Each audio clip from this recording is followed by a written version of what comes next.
Hey guys, welcome to our channel. So in this video I'm going to show you how to hide out of stock item in Shopify. So simply in order to do this, just you have to click on products.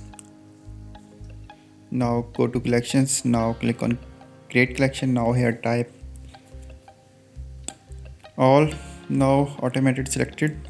Now here you have to change the product tag, like I'm going to type here the you can see all the list available here. So just we have to select the price is greater than, it's already selected. Now here type the 0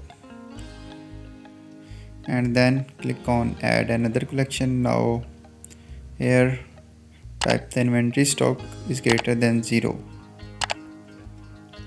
So now when you done this, just click on save button and now go to online store. Now go to navigation. Now here go to main menu, and after this just you have to